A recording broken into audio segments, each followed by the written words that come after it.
ദൈവനാമത്തിന് മഹത്വം.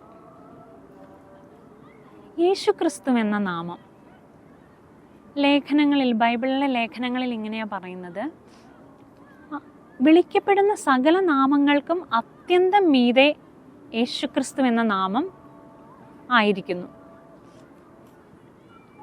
പല ലേഖനങ്ങളിൽ പലയിടത്തും, ഫിലിപ്പി ലേഖനത്തിലും എഫേസ്യ ലേഖനത്തിനും കൊളോസ്യ ലേഖനത്തിനും എല്ലാം അതേ കാര്യങ്ങൾ നമുക്ക് റിപ്പീറ്റായിട്ട് കാണാൻ കഴിയും. നമ്മൾ പലപ്പോഴും പ്രാർത്ഥിക്കുമ്പോൾ നമ്മൾ പറയും, ഭൂലോകരുടെയും അധോലോകരുടെയും സ്വർലോകരുടെയും എല്ലാം മുഴങ്കാൽ മടങ്ങുന്ന നാമം. അപ്പോൾ അവിടെ നമുക്ക് ഒരു മത്സരം കാണാം.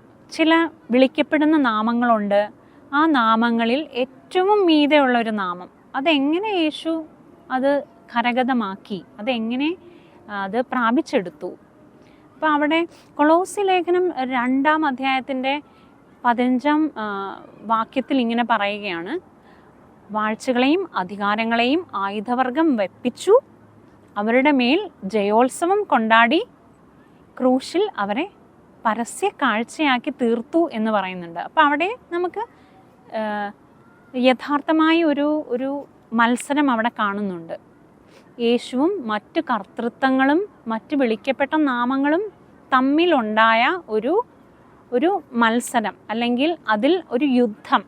ആ യുദ്ധത്തിൽ മറ്റുള്ള എല്ലാ നാമങ്ങളെയും അവരുടെ ആയുധം വെപ്പിച്ചു. അതിനു വേണ്ടി യേശുക്രിസ്തു എന്തായിരിക്കും ചെയ്തത്? നമുക്കെല്ലാം അറിയാവുന്നതുപോലെ ഫിലിപ്പി ലേഖനത്തിൻ്റെ 2-ാം അധ്യായത്തിലെ 8-ാം വാക്യത്തിൽ പറയുകയാണ്: അവൻ ദൈവത്തോടുള്ള സമത്വം മുറുകെ പിടിക്കാതെ ദാസരൂപമെടുത്ത് വേഷത്തിൽ വന്നു, തന്നെത്താൻ താഴ്ത്തി. എത്രത്തോളം താഴ്ത്തി എന്നാണ് പറയുന്നത്? ക്രൂശിലെ മരണത്തോളം താഴ്ത്തി അനുസരണമുള്ളവനായി തീർന്നു. അപ്പം എന്നിട്ട് പിന്നെ പറയുന്ന, അതുകൊണ്ട് ദൈവം അവനെ സകല വാഴ്ചകൾക്കും അധികാരങ്ങൾക്കും കർത്തൃത്വങ്ങൾക്കും അത്യന്തം മീതെ ഇരുത്തി. പിന്നെ കണ്ടിന്യൂ ചെയ്യുന്നത് ഇങ്ങനെയാണ്: ഭൂലോകരുടെയും സകല ഭൂലോകരുടെയും അധോലോകരുടെയും സ്വർലോകരുടെയും മുഴങ്കാലൊക്കെയും മടങ്ങുന്ന ഒരു നാമമാക്കി മാറ്റി. ഇവിടെ നമുക്ക് മനസ്സിലാകും എന്തുകൊണ്ടാണ് യേശുവിന് ആ നാമം ലഭിക്കാനിടയായത്. അവൻ്റെ ക്രൂശിലെ അനുസരണം കൊണ്ടാണ് അത് സാധ്യമാക്കി തീർത്തത്. ഈ അനുസരണത്തിന് അനേകം വെല്ലുവിളികൾ ക്രൂശിലുണ്ടായിരുന്നു. എന്നിട്ടും ആ വെല്ലുവിളികളൊക്കെ താൻ ജയിച്ച് താൻ ആ ക്രൂശിൽ ആ അനുസരണം പ്രാപിച്ചെടുത്തത് കൊണ്ടാണ് തനിക്ക് ആ മത്സരത്തിൽ ആ ഒരു ഫസ്റ്റ് പ്ലേസ് കിട്ടാനിടയായി തീർന്നത്. അതുകൊണ്ട് മാത്രമാണ് സകല നാമത്തിൻ്റെയും ഏറ്റവും അത്യന്തം മീതെ ഇരിക്കാൻ കാരണം. ഈ അനുസരണ എന്ന് പറയുമ്പോൾ തന്നെ നമുക്ക് ഏദൻ തോട്ടത്തിലേക്കൊന്ന് പോയി നോക്കാം. അവിടെയാണല്ലോ മനുഷ്യൻ അനുസരണം നഷ്ടപ്പെട്ടവനായി തീർന്നത്. ആദ്യത്തെ ആദാമിൻ്റെ ആ ലംഘനവും അവൻ്റെ റിബല്യനാണ് ആ അനുസരണക്കേടിനെ ഇംഗ്ലീഷിൽ അങ്ങനെയാണ്, റിബല്യൻ സംഭവിച്ചതുകൊണ്ടാണ് മാനവ കുലം തന്നെ ആ തേജസ് നഷ്ടപ്പെട്ട് ആ പാപത്തിന് അധീനരായി തീരേണ്ട സാഹചര്യം വന്നത് അതുകൊണ്ടാണ്. ഇനി ഒടുക്കത്തെ ആദാമായ യേശുവാണ് നമ്മൾ അതിൽ നിന്ന് രക്ഷിച്ചെടുക്കാനായി നിയോഗം പ്രാപിച്ച് സ്വർഗത്തിൽ നിന്ന് ഇറങ്ങി വന്നത്. അപ്പോൾ തനിക്ക് ആ അനുസരണം തികച്ച് കാണിക്കേണ്ട ഒരു സാഹചര്യം അവിടെ ഉണ്ട്. ആദാം നഷ്ടപ്പെടുത്തിയ ആ അനുസരണം ക്രൂശിൽ അത് നേടിയെടുത്താൽ മാത്രമേ സകല വിളിക്കപ്പെട്ട നാമങ്ങൾക്കും താൻ മീതെ ഇരിക്കാൻ അവകാശിയായി തീരുകയുള്ളൂ. അങ്ങനെ കൊളോസ്യ ലേഖനത്തിൽ പറയുന്നത് ഇവരെല്ലാം ആയുധം വെപ്പിച്ചു. ആയുധം വെക്കാനായിട്ട് അക്ഷരികമായൊരു യുദ്ധമല്ല അവിടെ നടന്നത്. അവിടെ നടന്ന യുദ്ധമാണ് അനുസരണം. അതുകൊണ്ട് തന്നെ വേദപുസ്തകത്തിലുള്ള പ്രതിപാദ്യത്തിൽ ഏറ്റവും അത്യാവശ്യമുള്ള കാര്യം, നമ്മൾ വിശ്വാസികളായ നമ്മളെയും ദൈവം ഇങ്ങനെ ആഹ്വാനം ചെയ്യാം, അനുസരണയുള്ള മക്കളായി. നമ്മൾ ആർക്കാണ് അനുസരണയുള്ളവരാവേണ്ടത്? ദൈവവചനത്തിന് അനുസരണയുള്ളവരായി നമ്മളെയും മാറാനാണ് ഈ മർമ്മം നമ്മളെ ആഹ്വാനം ചെയ്യുന്നത്.